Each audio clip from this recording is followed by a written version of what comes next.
ਇੱਕ ਦਿਨ ਪਹਿਲਾਂ ਹੀ ਮੈਂ ਇੱਕ ਮੁੰਡੇ ਨੂੰ ਜਨਮ ਦਿੱਤਾ। ਸਾਡੇ ਘਰ ਵਿੱਚ ਖੁਸ਼ੀ ਦਾ ਮਾਹੌਲ ਸੀ। ਮੇਰੇ ਪਤੀ ਤੇ ਮੇਰੀ ਸੱਸ ਵੀ ਬਹੁਤ ਖੁਸ਼ ਸਨ। ਮੇਰੇ ਪਤੀ ਨੇ ਦੱਸਿਆ ਕਿ 10 ਸਾਲ ਬਾਅਦ ਉਹਨਾਂ ਦੇ ਪਿਤਾ ਜੀ ਘਰ ਆ ਰਹੇ ਹਨ। ਇਹ ਗੱਲ ਸੁਣ ਕੇ ਮੇਰੀ ਸੱਸ ਦੀ ਖੁਸ਼ੀਆਂ ਦਾ ਤਾਂ ਕੋਈ ਟਿਕਾਣਾ ਹੀ ਨਹੀਂ ਰਿਹਾ। ਮੈਂ ਵੀ ਕਮਰੇ 'ਚੋਂ ਉੱਠ ਕੇ ਬਾਹਰ ਆ ਗਈ ਤਾਂ ਜੋ ਆਉਣ ਵਾਲੇ ਮਹਿਮਾਨ ਨੂੰ ਮੈਂ ਪਾਣੀ ਪਿਲਾ ਸਕਾਂ। ਕੁਝ ਦੇਰ ਬਾਅਦ ਦਰਵਾਜ਼ਾ ਖੁੱਲ੍ਹਿਆ ਤੇ ਕੋਈ ਅੰਦਰ ਆਇਆ। ਮੇਰੀ ਸੱਸ ਤੇ ਮੇਰਾ ਪਤੀ ਤੇਜ਼ੀ ਨਾਲ ਗੇਟ ਵੱਲ ਜਾ ਰਹੇ ਸੀ। ਮੈਂ ਜਦ ਉਸ ਸ਼ਖਸ ਨੂੰ ਦੇਖਿਆ ਤਾਂ ਪਾਣੀ ਦਾ ਗਲਾਸ ਮੇਰੇ ਹੱਥ 'ਚੋਂ ਛੁੱਟ ਕੇ ਥੱਲੇ ਡਿੱਗ ਪਿਆ ਤੇ ਮੈਂ ਕੰਬ ਗਈ। ਫਿਰ ਮੇਰੇ ਪਤੀ ਸਮਰ ਨੇ ਮੈਨੂੰ ਬੁਲਾਇਆ ਤੇ ਕਹਿਣ ਲੱਗਿਆ ਕਿ ਇਹ ਮੇਰੇ ਪਿਤਾ ਜੀ ਹਨ।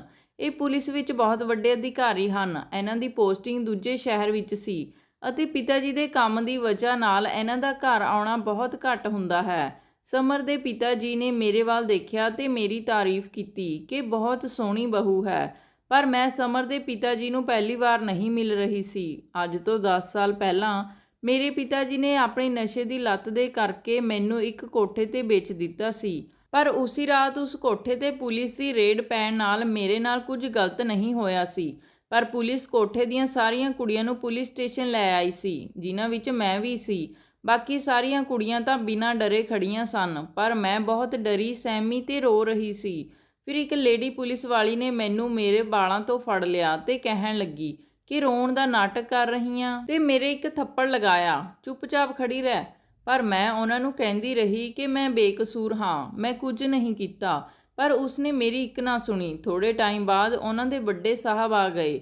ਮੈਨੂੰ ਰੋਂਦੀ ਹੋਈ ਨੂੰ ਦੇਖ ਕੇ ਉਹਨਾਂ ਨੇ ਮੇਰੇ ਨਾਲ ਗੱਲ ਕੀਤੀ। ਮੈਂ ਉਹਨਾਂ ਨੂੰ ਵੀ ਇਹੀ ਕਿਹਾ ਕਿ ਮੈਂ ਬੇਕਸੂਰ ਹਾਂ। ਖੈਰ, ਉਹਨਾਂ ਨੇ ਮੈਨੂੰ ਕਿਹਾ ਕਿ ਤੂੰ ਰੋਣਾ ਬੰਦ ਕਰ, ਅਸੀਂ ਤੈਨੂੰ ਕੁਝ ਨਹੀਂ ਕਹਾਂਗੇ, ਤੇ ਕਿਹਾ ਕਿ ਤੂੰ ਬੇਫਿਕਰ ਰਹਿ, ਮੈਂ ਤੈਨੂੰ ਆਪਣੀ ਮਾਂ ਤੇ ਆਪਣੀ ਪਤਨੀ ਕੋਲ ਲੈ ਕੇ ਚੱਲਾਂਗਾ, ਤੂੰ ਸਾਡੇ ਘਰ ਰਹਿ ਲਵੀਂ। ਫਿਰ ਸ਼ਾਮ ਨੂੰ ਉਹਨਾਂ ਨੇ ਮੈਨੂੰ ਆਪਣੀ ਗੱਡੀ ਵਿੱਚ ਬਿਠਾਇਆ ਤੇ ਆਪਣੇ ਘਰ ਲਈ ਰਵਾਨਾ ਹੋ ਗਏ। ਕਾਫੀ ਲੰਬੇ ਰਸਤੇ ਤੋਂ ਬਾਅਦ ਅਸੀਂ ਇੱਕ ਘਰ ਵਿੱਚ ਪਹੁੰਚੇ। ਕੁਝ ਦੇਰ ਬਾਅਦ ਜਦ ਮੈਨੂੰ ਉੱਥੇ ਕੋਈ ਦਿਖਾਈ ਨਹੀਂ ਦਿੱਤਾ ਤਾਂ ਮੈਂ ਉਹਨਾਂ ਨੂੰ ਪੁੱਛਿਆ ਕਿ ਤੁਹਾਡੀ ਮਾਂ ਤੇ ਪਤਨੀ ਕਿੱਥੇ ਹੈ, ਮੈਂ ਉਹਨਾਂ ਨੂੰ ਮਿਲਣਾ ਚਾਹੁੰਦੀ ਹਾਂ। ਉਸਨੇ ਕਿਹਾ ਕਿ ਮਾਂ ਤੇ ਪਤਨੀ ਨੂੰ ਵੀ ਮਿਲ ਲਈ, ਪਹਿਲਾਂ ਮੈਨੂੰ ਤਾਂ ਮਿਲ ਲਾ। ਇਹ ਸੁਣ ਕੇ ਮੈਂ ਇੱਕਦਮ ਸੁੰਨ ਹੋ ਗਈ। ਉਸਦੇ ਅੰਦਰ ਦਾ ਸ਼ੈਤਾਨ ਬਾਹਰ ਆ ਗਿਆ। ਅਗਲੇ ਹੀ ਪਲ ਉਸਨੇ ਆਪਣੀ ਹਵਸ ਦੀ ਅੱਗ ਨੂੰ ਮੇਰੇ ਸਰੀਰ ਨਾਲ ਠੰਡਾ ਕਰ ਲਿਆ ਤੇ ਮੈਂ ਬੇਹੋਸ਼ ਹੋ ਗਈ। ਮੈਨੂੰ ਕੁਝ ਪਤਾ ਨਹੀਂ ਲੱਗਿਆ ਕਿ ਮੈਂ ਕਿੱਥੇ ਹਾਂ। ਸਵੇਰੇ ਜਦ ਅੱਖ ਖੁੱਲੀ ਤਾਂ ਮੈਂ ਬੈੱਡ ਤੇ ਪਈ ਸੀ। ਮੈਂ ਇੱਧਰ ਉੱਧਰ ਦੇਖਿਆ, ਉੱਥੇ ਕੋਈ ਨਹੀਂ ਸੀ। ਮੈਂ ਭੱਜਣ ਦੀ ਸੋਚੀ ਤਾਂ ਮੈਂ ਦੇਖਿਆ ਕਿ ਬਾਹਰ ਤੋਂ ਗੇਟ ਬੰਦ ਸੀ। ਹੁਣ ਉਹ ਰੋਜ਼ ਰਾਤ ਨੂੰ ਆਉਂਦਾ ਤੇ ਮੇਰੇ ਤੇ ਜ਼ੁਲਮ ਕਰਦਾ ਤੇ ਸਵੇਰੇ ਆਪਣੇ ਕੰਮ ਤੇ ਚਲਾ ਜਾਂਦਾ। ਪਰ ਮੈਨੂੰ ਇਸ ਨਰਕ 'ਚੋਂ ਕਿਸੇ ਨਾ ਕਿਸੇ ਤਰੀਕੇ ਨਾਲ ਬਾਹਰ ਤਾਂ ਆਉਣਾ ਹੀ ਸੀ। ਇੱਕ ਦਿਨ ਮੈਂ ਘਰ ਦੇ ਸਟੋਰ ਰੂਮ ਵਿੱਚ ਪਹੁੰਚ ਗਈ। ਉੱਥੇ ਇੱਕ ਜਾਲੀ ਲੱਗੀ ਹੋਈ ਸੀ, ਪਰ ਬਹੁਤ ਮੋਟੀ ਸੀ। ਮੈਂ ਉਸ ਨੂੰ ਚਾਕੂ ਨਾਲ ਕੱਟਣ ਦੀ ਕੋਸ਼ਿਸ਼ ਕੀਤੀ, ਪਰ ਉਹ ਇੱਕ ਦਿਨ ਵਿੱਚ ਟੁੱਟਣ ਵਾਲੀ ਨਹੀਂ ਸੀ। ਇਸ ਲਈ ਮੈਂ ਉਸ ਦੇ ਜਾਣ ਤੋਂ ਬਾਅਦ ਉਸ ਜਾਲੀ ਨੂੰ ਕੱਟਣ ਵਿੱਚ ਲੱਗ ਜਾਂਦੀ। ਕਈ ਦਿਨ ਮੈਂ ਉਸ ਜਾਲੀ ਨੂੰ ਕੱਟਦੀ ਰਹੀ ਤੇ ਆਖਰ ਇੱਕ ਦਿਨ ਉਹ ਜਾਲੀ ਕੱਟੀ ਗਈ ਤੇ ਸਵੇਰੇ ਉਸਦੇ ਜਾਂਦੇ ਹੀ ਮੈਂ ਉਸ ਜਾਲੀ ਵਿੱਚੋਂ ਦੀ ਬਾਹਰ ਨਿਕਲ ਆਈ ਤੇ ਸੋਚਿਆ ਕਿ ਜਦ ਤੱਕ ਉਹ ਵਾਪਸ ਆਵੇਗਾ ਉਦੋਂ ਤੱਕ ਮੈਂ ਬਹੁਤ ਦੂਰ ਚਲੀ ਜਾਵਾਂਗੀ ਤੇ ਇਸ ਨਰਕ ਤੋਂ ਮੇਰਾ ਪਿੱਛਾ ਛੁੱਟ ਜਾਵੇਗਾ। ਫਿਰ ਮੈਂ ਇੱਕ ਬੱਸ ਵਿੱਚ ਬੈਠ ਗਈ। ਜਦੋਂ ਬੱਸ ਵਾਲੇ ਨੇ ਕਿਰਾਇਆ ਮੰਗਿਆ ਤਾਂ ਮੈਂ ਰੋਣ ਲੱਗ ਗਈ ਕਿ ਮੇਰੇ ਕੋਲ ਪੈਸੇ ਨਹੀਂ ਹਨ। ਮੇਰੀ ਹਾਲਤ ਦੇਖ ਕੇ ਉਸਨੇ ਕੁਝ ਨਹੀਂ ਕਿਹਾ। ਉਸ ਬੱਸ ਦੇ ਰਾਹੀਂ ਮੈਂ ਕਾਫੀ ਦੂਰ ਨਿਕਲ ਆਈ। ਰਸਤੇ ਵਿੱਚ ਜਦੋਂ ਮੈਨੂੰ ਭੁੱਖ ਲੱਗੀ ਤਾਂ ਮੈਂ ਇੱਕ ਔਰਤ ਤੋਂ ਕੁਝ ਖਾਣ ਲਈ ਮੰਗਣ ਦੀ ਸੋਚੀ, ਪਰ ਮੰਗਣ ਦੀ ਮੇਰੀ ਹਿੰਮਤ ਹੀ ਨਹੀਂ ਹੋਈ। ਕੁਝ ਦੇਰ ਬਾਅਦ ਉਸ ਔਰਤ ਨੇ ਮੈਨੂੰ ਖੁਦ ਹੀ ਖਾਣ ਲਈ ਕੁਝ ਦੇ ਦਿੱਤਾ। ਸ਼ਾਇਦ ਉਹ ਮੇਰੀ ਹਾਲਤ ਤੋਂ ਸਮਝ ਗਈ ਸੀ, ਕਿਉਂਕਿ ਮੈਂ ਬਹੁਤ ਬੁਰੇ ਹਾਲ ਵਿੱਚ ਸੀ। ਮੇਰੇ ਪੈਰਾਂ ਵਿੱਚ ਚੱਪਲ ਵੀ ਨਹੀਂ ਸੀ ਤੇ ਮੇਰੇ ਕੱਪੜੇ ਵੀ ਬਹੁਤ ਮੈਲੇ ਕੁਚੈਲੇ ਹੋ ਗਏ ਸਨ। ਜਦ ਬੱਸ ਆਪਣੇ ਆਖਰੀ ਸਟਾਪ ਤੇ ਰੁਕੀ ਤਾਂ ਮੈਂ ਵੀ ਉੱਥੇ ਉਤਰ ਗਈ। ਉੱਥੋਂ ਚੱਲ ਕੇ ਮੈਂ ਇੱਕ ਪਿੰਡ ਵਿੱਚ ਪਹੁੰਚ ਗਈ। ਉੱਥੇ ਇੱਕ ਵੱਡਾ ਸਾਰਾ ਘਰ ਸੀ, ਜਿਸ ਵਿੱਚ ਬਹੁਤ ਸਾਰੀਆਂ ਮੱਝਾਂ ਗਾਵਾਂ ਬੰਨੀਆਂ ਹੋਈਆਂ ਸੀ ਤੇ ਨਾਲ ਹੀ ਉਹਨਾਂ ਦੇ ਚਾਰੇ ਲਈ ਇੱਕ ਵੱਡਾ ਕਮਰਾ ਸੀ। ਮੈਂ ਉੱਥੇ ਗਈ ਤਾਂ ਮੈਨੂੰ ਕੋਈ ਨਜ਼ਰ ਨਹੀਂ ਆਇਆ ਤੇ ਮੈਂ ਚੁੱਪਚਾਪ ਮੱਝਾਂ ਦੇ ਚਾਰੇ ਵਾਲੇ ਕਮਰੇ ਵਿੱਚ ਲੁਕ ਕੇ ਸੌਂ ਗਈ। ਜਦ ਸਵੇਰੇ ਮੇਰੀ ਅੱਖ ਖੁੱਲੀ ਤੇ ਸਾਹਮਣੇ ਇੱਕ ਮੁੰਡਾ ਤੇ ਇੱਕ ਔਰਤ ਖੜੀ ਸੀ। ਉਹ ਉਸ ਮੁੰਡੇ ਦੀ ਮਾਂ ਸੀ। ਉਹ ਮੁੰਡਾ ਹੋਰ ਕੋਈ ਨਹੀਂ ਸਗੋਂ ਸਮਰ ਸੀ। ਉਹਨਾਂ ਦੀਆਂ ਅੱਖਾਂ ਵਿੱਚ ਹਜ਼ਾਰਾਂ ਸਵਾਲ ਸਨ। ਫਿਰ ਮੈਂ ਉਹਨਾਂ ਨੂੰ ਆਪਣੀ ਸਾਰੀ ਗੱਲ ਦੱਸੀ ਤਾਂ ਉਹਨਾਂ ਨੇ ਮੈਨੂੰ ਆਪਣੇ ਕੋਲ ਹੀ ਰੱਖ ਲਿਆ। ਕੁਝ ਦਿਨ ਮੈਂ ਉਹਨਾਂ ਕੋਲ ਹੀ ਰਹੀ ਤੇ ਸਾਰਾ ਘਰ ਦਾ ਕੰਮ ਅਸੀਂ ਮਿਲ ਜੁਲ ਕੇ ਕਰ ਲੈਂਦੇ ਸੀ। ਇਸੇ ਤਰ੍ਹਾਂ ਹੀ ਦਿਨ ਗੁਜ਼ਰਦੇ ਗਏ। ਹੌਲੀ ਹੌਲੀ ਸਮਰ ਮੈਨੂੰ ਪਸੰਦ ਕਰਨ ਲੱਗਿਆ ਸੀ, ਪਰ ਮੈਂ ਉਸ ਤੋਂ ਦੂਰ ਭੱਜਦੀ ਰਹੀ ਆਪਣੇ ਅਤੀਤ ਦੀ ਵਜ੍ਹਾ ਕਰਕੇ, ਕਿਉਂਕਿ ਮੇਰਾ ਅਤੀਤ ਬਹੁਤ ਹੀ ਡਰਾਵਣਾ ਸੀ। ਮੈਨੂੰ ਡਰ ਸੀ ਕਿ ਵਿਆਹ ਤੋਂ ਬਾਅਦ ਜੇ ਸਮਰ ਨੂੰ ਇਸ ਗੱਲ ਦਾ ਪਤਾ ਚੱਲ ਗਿਆ ਤਾਂ ਉਸਨੇ ਮੈਨੂੰ ਤਲਾਕ ਦੇ ਦੇਣਾ ਹੈ। ਫਿਰ ਇੱਕ ਦਿਨ ਸਮਰ ਨੇ ਆਪਣੇ ਪਿਆਰ ਦਾ ਇਜ਼ਹਾਰ ਕਰ ਹੀ ਦਿੱਤਾ ਤੇ ਮੈਨੂੰ ਵਿਆਹ ਕਰਾਉਣ ਲਈ ਕਹਿਣ ਲੱਗਾ। ਮੈਂ ਉਸ ਨੂੰ ਪਹਿਲਾਂ ਆਪਣੀ ਮਾਂ ਨਾਲ ਗੱਲ ਕਰਨ ਲਈ ਕਿਹਾ ਤੇ ਉਸੇ ਦਿਨ ਮੇਰੀ ਤਬੀਅਤ ਵੀ ਖਰਾਬ ਹੋ ਗਈ। ਮੈਨੂੰ ਡਾਕਟਰ ਨੇ ਦੱਸਿਆ ਕਿ ਮੈਂ ਪ੍ਰੈਗਨੈਂਟ ਹਾਂ। ਉਹੀ ਹੋਇਆ ਜਿਸ ਗੱਲ ਦਾ ਮੈਨੂੰ ਡਰ ਸੀ। ਵਿਆਹ ਤੋਂ ਪਹਿਲਾਂ ਇਹ ਮੇਰੇ ਤੇ ਕਿਹੋ ਜਿਹੀ ਮੁਸੀਬਤ ਟੁੱਟ ਪਈ ਸੀ। ਇੰਨੀ ਦੂਰ ਆਉਣ ਤੋਂ ਬਾਅਦ ਵੀ ਉਸ ਸ਼ੈਤਾਨ ਦੇ ਸਾਏ ਨੇ ਮੇਰਾ ਪਿੱਛਾ ਨਹੀਂ ਛੱਡਿਆ। ਮੈਂ ਇਹ ਗੱਲ ਕਿਸੇ ਨੂੰ ਨਹੀਂ ਦੱਸੀ। ਉਧਰ ਸਮਰ ਨੇ ਆਪਣੀ ਮਾਂ ਨੂੰ ਸਾਡੇ ਵਿਆਹ ਲਈ ਮਨਾ ਲਿਆ। ਫਿਰ ਸਾਡਾ ਵਿਆਹ ਹੋ ਗਿਆ। ਵਿਆਹ ਤੋਂ ਕੁਝ ਦਿਨਾਂ ਬਾਅਦ ਮੇਰੀ ਤਬੀਅਤ ਹੋਰ ਜ਼ਿਆਦਾ ਵਿਗੜ ਗਈ। ਸਮਰ ਦੀ ਮਾਂ ਮੈਨੂੰ ਹਸਪਤਾਲ ਲੈ ਗਈ। ਫਿਰ ਡਾਕਟਰ ਨੇ ਉਹੀ ਦੱਸਿਆ ਜੋ ਮੈਨੂੰ ਪਹਿਲਾਂ ਤੋਂ ਹੀ ਪਤਾ ਸੀ। ਇਹ ਖਬਰ ਸੁਣ ਕੇ ਮੇਰੀ ਸੱਸ ਬਹੁਤ ਖੁਸ਼ ਹੋਈ ਤੇ ਜਦ ਇਸ ਗੱਲ ਦਾ ਸਮਰ ਨੂੰ ਪਤਾ ਚੱਲਿਆ ਤਾਂ ਉਸ ਦੀ ਖੁਸ਼ੀ ਦਾ ਤਾਂ ਕੋਈ ਟਿਕਾਣਾ ਹੀ ਨਹੀਂ ਰਿਹਾ। ਮੈਂ ਉੱਪਰੋਂ ਤਾਂ ਹੱਸ ਰਹੀ ਸੀ, ਪਰ ਅੰਦਰ ਤੋਂ ਬਹੁਤ ਜ਼ਿਆਦਾ ਡਰੀ ਹੋਈ ਸੀ, ਕਿਉਂਕਿ ਮੈਂ ਸੱਚਾਈ ਜਾਣਦੀ ਸੀ। ਮੇਰਾ ਦਿਲ ਬਹੁਤ ਦੁਖੀ ਸੀ। ਹੌਲੀ ਹੌਲੀ ਸਮਾਂ ਗੁਜ਼ਰਦਾ ਗਿਆ ਤੇ ਮੈਂ ਇੱਕ ਮੁੰਡੇ ਨੂੰ ਜਨਮ ਦਿੱਤਾ। ਫਿਰ ਮੈਨੂੰ ਖਬਰ ਮਿਲੀ ਕਿ ਮੇਰੇ ਸਸੁਰ ਘਰ ਆ ਰਹੇ ਹਨ, ਜਿਹੜੇ ਨੌਕਰੀ ਦੀ ਵਜ੍ਹਾ ਨਾਲ 10 ਸਾਲ ਪਹਿਲਾਂ ਬਾਹਰ ਗਏ ਸੀ ਤੇ ਆਪਣੀਆਂ ਯਾਸ਼ੀਆਂ ਦੇ ਚੱਲਦੇ, ਜਿਨ੍ਹਾਂ ਨੇ ਪਿੱਛੇ ਮੁੜ ਕੇ ਕਦੇ ਨਹੀਂ ਦੇਖਿਆ। ਜਦ ਮੈਂ ਆਪਣੇ ਸਸੁਰ ਨੂੰ ਦੇਖਿਆ ਤਾਂ ਮੇਰੇ ਹੋਸ਼ ਉੱਡ ਗਏ, ਕਿਉਂਕਿ ਇਹ ਉਹੀ ਵਿਅਕਤੀ ਸੀ ਜਿਸ ਨੇ ਮੈਨੂੰ ਬਰਬਾਦ ਕੀਤਾ ਸੀ। ਮੇਰੀ ਮਾੜੀ ਕਿਸਮਤ ਮੇਰੇ ਨਾਲ ਇਹ ਖੇਲ ਵੀ ਖੇਲੇਗੀ, ਮੈਂ ਇਹ ਕਦੇ ਨਹੀਂ ਸੋਚਿਆ ਸੀ। ਮੈਂ ਬਹੁਤ ਜ਼ਿਆਦਾ ਡਰ ਗਈ ਸੀ ਤੇ ਆਪਣੇ ਸਸੁਰ ਦੇ ਸਾਹਮਣੇ ਆਉਣ ਤੋਂ ਵੀ ਬਚਦੀ ਸੀ। ਪਰ ਜਦ ਵੀ ਮੈਨੂੰ ਕਿਸੇ ਮਜਬੂਰੀ ਦੇ ਕਾਰਨ ਜਾਣਾ ਪੈਂਦਾ ਸੀ ਤਾਂ ਉਹ ਮੈਨੂੰ ਬੁਰੀਆਂ ਨਜ਼ਰਾਂ ਨਾਲ ਦੇਖਦਾ ਸੀ। ਉਸ ਦੀਆਂ ਨਜ਼ਰਾਂ ਮੇਰੇ ਦਿਲ ਨੂੰ ਜਲਾਉਂਦੀਆਂ ਸਨ। ਮੈਨੂੰ ਇਸ ਤਰ੍ਹਾਂ ਲੱਗਦਾ ਸੀ ਕਿ ਜ਼ਮੀਨ ਫਟ ਜਾਵੇ ਤੇ ਮੈਂ ਉਸ ਵਿੱਚ ਸਮਾ ਜਾਵਾਂ। ਮੈਂ ਸਮਰ ਨੂੰ ਵੀ ਕੁਝ ਨਹੀਂ ਦੱਸ ਸਕਦੀ ਸੀ, ਕਿਉਂਕਿ ਰਾਜ ਹੀ ਅਜਿਹਾ ਸੀ। ਜੇ ਸਮਰ ਨੂੰ ਮੈਂ ਕੁਝ ਵੀ ਦੱਸਦੀ ਤਾਂ ਸਾਡਾ ਰਿਸ਼ਤਾ ਇੱਕ ਪਲ ਵਿੱਚ ਹੀ ਟੁੱਟ ਜਾਣਾ ਸੀ। ਸਮਰ ਮੇਰੇ ਤੇ ਆਪਣੇ ਬਾਪ ਦੇ ਖਿਲਾਫ ਕਦੇ ਵੀ ਵਿਸ਼ਵਾਸ ਨਹੀਂ ਕਰਦਾ, ਇਸ ਲਈ ਮੈਂ ਇਹੀ ਕੋਸ਼ਿਸ਼ ਕਰਦੀ ਕਿ ਮੈਂ ਉਸ ਦੇ ਸਾਹਮਣੇ ਹੀ ਨਾ ਜਾਵਾਂ। ਇੱਕ ਦਿਨ ਮੈਂ ਨਹਾ ਕੇ ਬਾਹਰ ਆਈ ਤਾਂ ਉਹ ਸਾਹਮਣੇ ਵਿਹੜੇ ਵਿੱਚ ਹੀ ਬੈਠਾ ਸੀ। ਉਹ ਮੇਰੇ ਵੱਲ ਹੀ ਦੇਖ ਰਿਹਾ ਸੀ।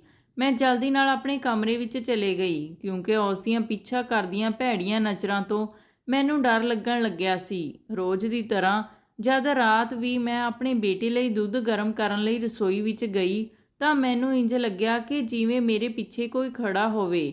ਜਦ ਮੈਂ ਪਿੱਛੇ ਮੁੜ ਕੇ ਦੇਖਿਆ ਤਾਂ ਸਾਹਮਣੇ ਆਪਣੇ ਸਸੁਰ ਨੂੰ ਖੜੇ ਨੂੰ ਦੇਖ ਕੇ ਮੇਰੀ ਤਾਂ ਜਿਵੇਂ ਜਾਨ ਹੀ ਨਿਕਲ ਗਈ ਹੋਵੇ। ਉਹ ਮੈਨੂੰ ਦੇਖ ਕੇ ਸ਼ੈਤਾਨੀ ਹਾਸੀ ਹੱਸਣ ਲੱਗਿਆ। ਤੂੰ ਕੀ ਸਮਝਦੀ ਐਂ ਕਿ ਤੂੰ ਮੇਰੇ ਘਰ ਦੀ ਬਹੂ ਬਣ ਕੇ ਰਹੇਂਗੀ ਤੇ ਮੈਂ ਤੈਨੂੰ ਇੰਨੀ ਆਸਾਨੀ ਨਾਲ ਛੱਡ ਦੇਵਾਂਗਾ? ਮੈਂ ਜਾਣਦਾ ਹਾਂ ਕਿ ਮੈਂ ਜੋ ਤੇਰੇ ਨਾਲ ਕੀਤਾ ਉਸ ਦਾ ਤੂੰ ਮੇਰੇ ਬੇਟੇ ਨਾਲ ਬਦਲਾ ਲੈਣ ਆਈ ਆਂ। ਦੱਸ ਇਹ ਬੱਚਾ ਕਿਸ ਦਾ ਹੈ? ਕਿਉਂਕਿ ਤੇਰੇ ਜਿਹੀਆਂ ਔਰਤਾਂ ਕਦੇ ਵੀ ਇੱਕ ਮਰਦ ਨਾਲ ਨਹੀਂ ਰਹਿ ਸਕਦੀਆਂ। ਉਸ ਦੀਆਂ ਗੱਲਾਂ ਸੁਣ ਕੇ ਮੈਨੂੰ ਬਹੁਤ ਗੁੱਸਾ ਆ ਰਿਹਾ ਸੀ, ਪਰ ਮੈਂ ਆਪਣੇ ਆਪ ਨੂੰ ਸ਼ਾਂਤ ਕੀਤਾ ਤੇ ਆਪਣੇ ਕਮਰੇ ਵੱਲ ਨੂੰ ਜਾਣ ਲੱਗੀ। ਪਰ ਮੇਰੇ ਬੇਸ਼ਰਮ ਸਸੁਰ ਨੇ ਮੇਰਾ ਹੱਥ ਫੜ ਲਿਆ ਤੇ ਕਹਿਣ ਲੱਗਿਆ ਕਿ ਤੂੰ ਐਵੇਂ ਨਹੀਂ ਜਾ ਸਕਦੀ, ਤੈਨੂੰ ਮੇਰੀਆਂ ਗੱਲਾਂ ਦਾ ਜਵਾਬ ਦੇਣਾ ਹੋਵੇਗਾ। ਅੱਜ ਮੈਂ ਤੇਰੇ ਨਾਲ ਸਾਰਾ ਹਿਸਾਬ ਚੁਕਤਾ ਕਰਾਂਗਾ। ਜੇ ਤੂੰ ਇਹ ਸੋਚ ਰਹੀ ਹੈ ਕਿ ਇਹ ਗੱਲ ਮੈਂ ਕਿਸੇ ਨੂੰ ਨਹੀਂ ਦੱਸਾਂਗਾ ਤਾਂ ਇਹ ਤੇਰੀ ਗਲਤਫਹਿਮੀ ਹੈ। ਮੈਂ ਤੈਨੂੰ ਆਖਰੀ ਮੌਕਾ ਦੇ ਰਿਹਾ ਹਾਂ ਕਿ ਤੂੰ ਇੱਥੋਂ ਚਲੀ ਜਾ ਤੇ ਆਪਣੀ ਇਸ ਗੰਦਗੀ ਨੂੰ ਵੀ ਆਪਣੇ ਨਾਲ ਲੈ ਜਾ। ਮੈਂ ਇੱਕ ਬੇਚਾਰੂ ਔਰਤ ਨੂੰ ਆਪਣੇ ਘਰ ਦੀ ਇੱਜ਼ਤ ਨਹੀਂ ਬਣਾ ਸਕਦਾ। ਇਹ ਸਭ ਸੁਣ ਕੇ ਮੇਰੇ ਸਬਰ ਦਾ ਬੰਨ੍ਹ ਟੁੱਟ ਗਿਆ ਤੇ ਮੈਂ ਆਪਣੀ ਸਸੁਰ ਨੂੰ ਇੱਕ ਜ਼ੋਰਦਾਰ ਥੱਪੜ ਲਗਾਇਆ। ਮੇਰੀਆਂ ਅੱਖਾਂ ਗੁੱਸੇ ਅਤੇ ਜਜ਼ਬਾਤ ਨਾਲ ਨਮ ਹੋਈਆਂ ਸਨ। ਸ਼ਰਮ ਆਉਣੀ ਚਾਹੀਦੀ ਹੈ ਤੈਨੂੰ ਅਜਿਹੀਆਂ ਗੱਲਾਂ ਕਰਦੇ ਨੂੰ। ਮੈਨੂੰ ਯਕੀਨ ਨਹੀਂ ਹੋ ਰਿਹਾ ਕਿ ਸਮਰ ਤੇਰਾ ਬੇਟਾ ਹੈ। ਤੇਰੇ ਜਿਹਾ ਪਿਤਾ ਰੱਬ ਕਿਸੇ ਦੁਸ਼ਮਣ ਨੂੰ ਵੀ ਨਾ ਦੇਵੇ ਤੇ ਜਿਸ ਨੂੰ ਤੂੰ ਗੰਦਗੀ ਬੋਲ ਰਿਹਾ ਏਂ ਉਹ ਤੇਰੇ ਹੀ ਕਰਮਾਂ ਦੀ ਸਜ਼ਾ ਹੈ। ਮੇਰੇ ਇਹ ਸਭ ਕਹਿਣ ਤੇ ਉਸ ਦੀਆਂ ਅੱਖਾਂ ਖੁੱਲੀਆਂ ਹੀ ਰਹਿ ਗਈਆਂ। ਉਹ ਕਹਿਣ ਲੱਗਿਆ ਕਿ ਤੂੰ ਝੂਠ ਬੋਲ ਰਹੀ ਹੈ। ਮੈਂ ਉਸ ਦੀਆਂ ਅੱਖਾਂ ਵਿੱਚ ਦੇਖਿਆ ਤੇ ਕਿਹਾ ਕਿ ਇਹ ਸੱਚ ਹੈ। ਤੂੰ ਭੁੱਲ ਗਿਆ, ਤੂੰ ਹੀ ਤਾਂ ਮੈਨੂੰ ਕਈ ਵਾਰ ਬਰਬਾਦ ਕੀਤਾ। ਮੇਰੇ ਵਿੱਚ ਪਹਿਲਾਂ ਇੰਨੀ ਹਿੰਮਤ ਨਹੀਂ ਸੀ ਕਿ ਮੈਂ ਉਸ ਦੀ ਗੱਲ ਦਾ ਕੋਈ ਜਵਾਬ ਦੇ ਸਕਾਂ, ਪਰ ਅੱਜ ਮੈਂ ਉਸ ਦੀ ਹਰ ਗੱਲ ਦਾ ਜਵਾਬ ਦੇ ਰਹੀ ਸੀ। ਇਹ ਗੱਲ ਸੁਣ ਕੇ ਮੇਰਾ ਸਸੁਰ ਆਪਣਾ ਸਿਰ ਫੜ ਕੇ ਬੈਠ ਗਿਆ ਤੇ ਰੋਣ ਲੱਗਿਆ। ਮੈਂ ਇਹ ਗੱਲ ਕਹਿ ਕੇ ਚੁੱਪ ਹੋਈ ਤਾਂ ਪਿੱਛੇ ਮੁੜ ਕੇ ਦੇਖਿਆ ਤਾਂ ਸਮਰ ਨੇ ਸਾਡੀਆਂ ਸਾਰੀਆਂ ਗੱਲਾਂ ਸੁਣ ਲਈਆਂ ਸੀ ਤੇ ਉਹ ਬੜੇ ਹੀ ਗੁੱਸੇ ਵਿੱਚ ਸਾਨੂੰ ਦੇਖ ਰਹੇ ਸੀ। ਉਹ ਮੇਰੇ ਤੇ ਬਰਸਣ ਲੱਗੇ ਤੇ ਆਪਣੇ ਬਾਪ ਨੂੰ ਵੀ ਖਰੀਆਂ ਸੁਣਾਉਣ ਲੱਗੇ। ਮੈਂ ਸਮਰ ਨੂੰ ਬਹੁਤ ਸਮਝਾਇਆ ਤੇ ਉਸ ਤੋਂ ਮਾफ़ੀ ਵੀ ਮੰਗਣ ਲੱਗੀ। ਮੈਂ ਕਿਹਾ, ਜੇ ਮੈਂ ਪਹਿਲਾਂ ਦੱਸ ਦਿੰਦੀ ਤਾਂ ਤੁਸੀਂ ਮੈਨੂੰ ਕਦੇ ਨਹੀਂ ਸਮਝਣਾ ਸੀ ਤੇ ਨਾ ਹੀ ਮੰਮੀ ਨੇ ਮੈਨੂੰ ਸਮਝਣਾ ਸੀ। ਮੈਂ ਸੱਚ ਕਹਿ ਰਹੀ ਹਾਂ ਕਿ ਇਹ ਬੱਚਾ ਤੁਹਾਡੇ ਪਾਪਾ ਦਾ ਹੀ ਹੈ। ਮੈਨੂੰ ਵਿਆਹ ਤੋਂ ਇੱਕ ਦਿਨ ਪਹਿਲਾਂ ਹੀ ਪਤਾ ਲੱਗਿਆ ਸੀ। ਮੇਰਾ ਸਸੁਰ ਆਪਣੀ ਬੇਟੀ ਦਾ ਸਾਹਮਣਾ ਨਹੀਂ ਕਰ ਪਾਇਆ ਤੇ ਉੱਠ ਕੇ ਘਰ ਤੋਂ ਬਾਹਰ ਇਹ ਕਹਿੰਦਾ ਹੋਇਆ ਚਲਾ ਗਿਆ, ਨਹੀਂ, ਇਹ ਨਹੀਂ ਹੋ ਸਕਦਾ। ਮੈਂ ਜਾਣਦੀ ਸੀ ਕਿ ਹੁਣ ਮੇਰਾ ਸਸੁਰ ਕਦੇ ਵਾਪਸ ਨਹੀਂ ਆਵੇਗਾ। ਕਈ ਸਾਲਾਂ ਬਾਅਦ ਮੈਂ ਸਕੂਨ ਦਾ ਸਾਹ ਲਿਆ, ਪਰ ਸਵੇਰ ਹੁੰਦੇ ਹੀ ਘਰ ਵਿੱਚ ਫਿਰ ਤੋਂ ਹੰਗਾਮਾ ਹੋ ਗਿਆ ਕਿ ਸਮਰ ਦੇ ਪਿਤਾ ਕਿੱਥੇ ਚਲੇ ਗਏ। ਪਰ ਸਮਰ ਇਹ ਗੱਲ ਜਾਣਦਾ ਸੀ ਕਿ ਕੀ ਹੋਇਆ ਹੈ, ਪਰ ਉਹ ਚੁੱਪ ਰਹੇ। ਸ਼ਾਇਦ ਉਹ ਮੇਰੇ ਨਾਲ ਤੇ ਮੇਰੇ ਬੇਟੇ ਨਾਲ ਬਹੁਤ ਪਿਆਰ ਕਰਦੇ ਸੀ। ਮੇਰੇ ਖਾਤਰ ਉਹ ਚੁੱਪ ਹੋ ਗਏ। ਉਹਨਾਂ ਨੇ ਕਿਸੇ ਨੂੰ ਕੁਝ ਨਹੀਂ ਦੱਸਿਆ। ਫਿਰ ਸਭ ਨੇ ਇਹੀ ਸੋਚਿਆ ਕਿ ਉਹ ਫਿਰ ਤੋਂ ਸਾਨੂੰ ਸਭ ਨੂੰ ਛੱਡ ਕੇ ਚਲੇ ਗਏ ਹਨ। ਫਿਰ ਕੁਝ ਦਿਨਾਂ ਬਾਅਦ ਸਾਨੂੰ ਖਬਰ ਮਿਲੀ ਕਿ ਮੇਰੇ ਸਸੁਰ ਇੱਕ ਐਕਸੀਡੈਂਟ ਵਿੱਚ ਮਾਰੇ ਗਏ ਹਨ। ਮੇਰੀ ਸੱਸ ਨੇ ਵੀ ਮੇਰੇ ਸਸੁਰ ਦੀ ਮੌਤ ਦਾ ਕੁਝ ਦਿਨ ਤੱਕ ਸੋਗ ਮਨਾਇਆ ਤੇ ਫਿਰ ਉਹ ਆਪਣੀ ਜ਼ਿੰਦਗੀ ਵਿੱਚ ਵਾਪਸ ਆ ਗਈ ਤੇ ਹੁਣ ਮੇਰੇ ਪਤੀ ਨੂੰ ਸਾਰੀ ਸੱਚਾਈ ਦਾ ਪਤਾ ਸੀ ਤੇ ਉਹਨਾਂ ਨੇ ਮੈਨੂੰ ਮਾफ़ ਵੀ ਕਰ ਦਿੱਤਾ ਸੀ। ਸਮਰ ਨੇ ਆਪਣੇ ਬਾਪ ਦੀਆਂ ਅਸਥੀਆਂ ਤੱਕ ਨਹੀਂ ਬਹਾਈਆਂ ਸਨ। ਉਹਨਾਂ ਨੇ ਕਿਹਾ, ਮੇਰਾ ਕੋਈ ਬਾਪ ਨਹੀਂ ਸੀ। ਮੇਰਾ ਬਾਪ ਤਾਂ 10 ਸਾਲ ਪਹਿਲਾਂ ਹੀ ਮਰ ਚੁੱਕਿਆ ਹੈ। ਇਸ ਰਾਜ਼ ਦਾ ਜਦ ਮੇਰੀ ਸੱਸ ਨੂੰ ਪਤਾ ਚੱਲਿਆ ਸੀ ਤਾਂ ਉਸਨੇ ਵੀ ਮੈਨੂੰ ਮਾफ़ ਕਰ ਦਿੱਤਾ ਸੀ। ਹੁਣ ਮੈਂ ਰੱਬ ਦਾ ਸ਼ੁਕਰੀਆ ਅਦਾ ਕਰਦੀ ਹਾਂ।